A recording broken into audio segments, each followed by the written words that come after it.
that his lover wanted to bring him a present, and he was looking for something interesting that he cannot find in that kingdom, and he understood that there is no lions in that city. So he brought him a lion baby, cub, and he sent it to him, and that king was so happy from that cub and saved him in a cage in the middle of the city, that everyone going to be happy with that lion, and it will become to be the symbol of all of that city, that kingdom. Everyone was happy with that lion.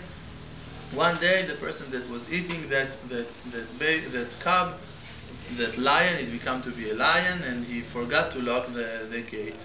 And that lion jumped out from the cage and started doing things and afraid everyone. And the army decided they have to go and to bring him back. And the commander, the hero of the king, he told all of the soldiers, look, to go and to kill that kill that lion, it's not a problem. Everyone can do that. The job that we have is to bring him like he is, without pulling one hair of him from his body, just to bring him that the king gonna be happy with it. So he asked, is there a volunteer, someone that can do that, to bring the lion like he is? No one volunteered. No one know how to bring a lion without shooting an arrow, tying him with a rope, something. And then he said, all right, so I'm going to send my son.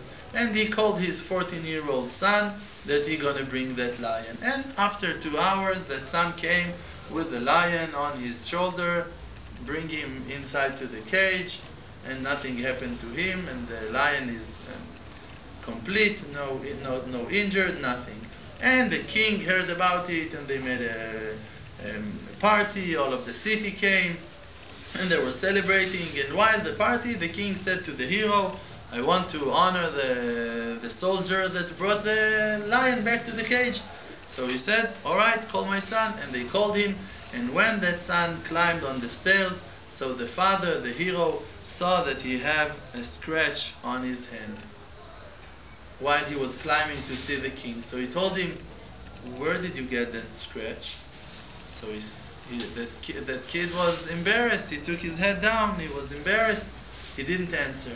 So the hero told him, where did you get that scratch? Again. So he said, from the lion.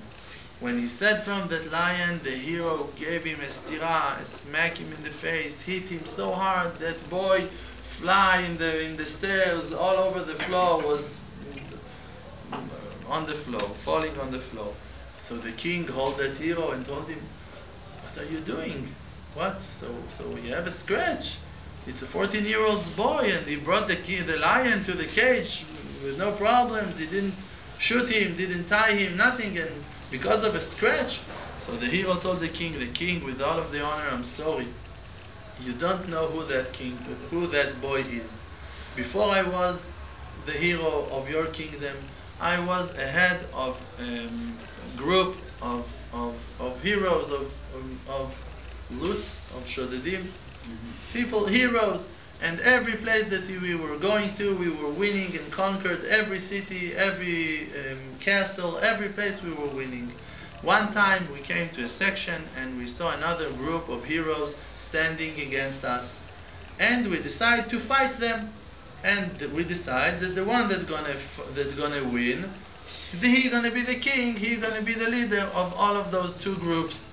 And we were fighting for 2 weeks, and there was no winning. We were equal. So we decide that our leader gonna fight with their leader, and then the king gonna be the one that's gonna win. He gonna rule the two groups. So, because that I was the leader, I was fighting with their leader for another 2 weeks, and we couldn't win. With weapon, without weapon, we were totally equal. And we decided to lead those two groups together, me and him. And then, after we decide that, so that leader removed his helmet, his shirion, from his face, his mask from his face, and we saw that it was a woman. And when we saw that it was a woman, we all understood that it was something very special here, and we decided to get married. and I, the hero, and that woman hero, we were married, and this 14-year-old boy, this is our son.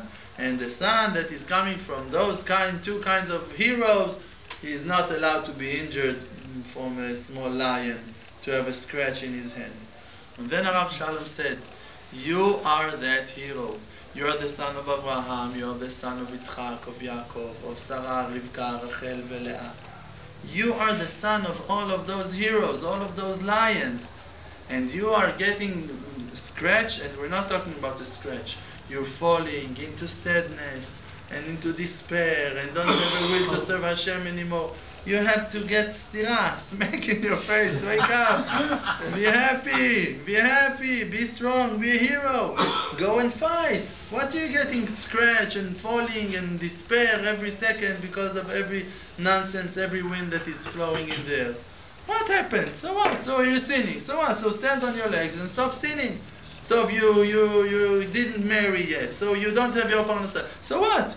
Take the weapon of your fathers. This is your prayer. This is the tefillah, and daven and daven and daven and daven, and be strong and be a hero and conquer that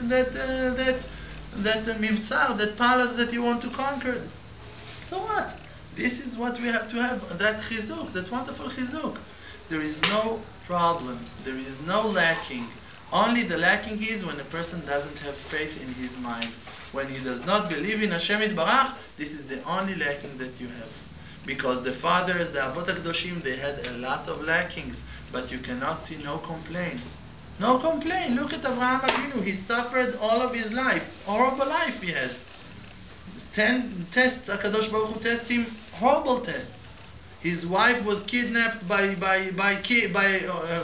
Paro, by a king. And then his son was Oved Avodah Zarah, Ishmael, and his other son, he had to kill him, and he had to leave the land of his father, and he had to go to a place that HaKadosh Baruch Hu promised to him without knowing what's going to be over there. And when he got there, there was hunger, and there was poverty over there, and everything, and it was all wrong, and throw him away to the Kivshana Esh, inside to the fire, and he's not complaining. He doesn't have no complaining. No complaint on HaShem Yitbarach. Not Avraham, not Yitzchak, not Yaakov, all of the tzaddikim. This is the shita of the tzaddikim. You want to be tzaddik, you want to go by that path, we have to stop whining all of the time, crying on our lackings. So you have a lacking, so what? You don't know that the tzaddikim, they had money, they all had everything in their pocket. Hillel HaZaken, no one were poor like Hillel HaZaken. He was throwing under the snow, freezing under the snow in the winter. What can this is poverty. This is poverty. You're poverty? You're poor? In this generation, people with iPhone, they're complaining on their poverty. With iPhone, he's dialing to cry to someone that he doesn't have his parnasa. You can sell your mobile in 2,000 shekels and you can crying on your parnasa.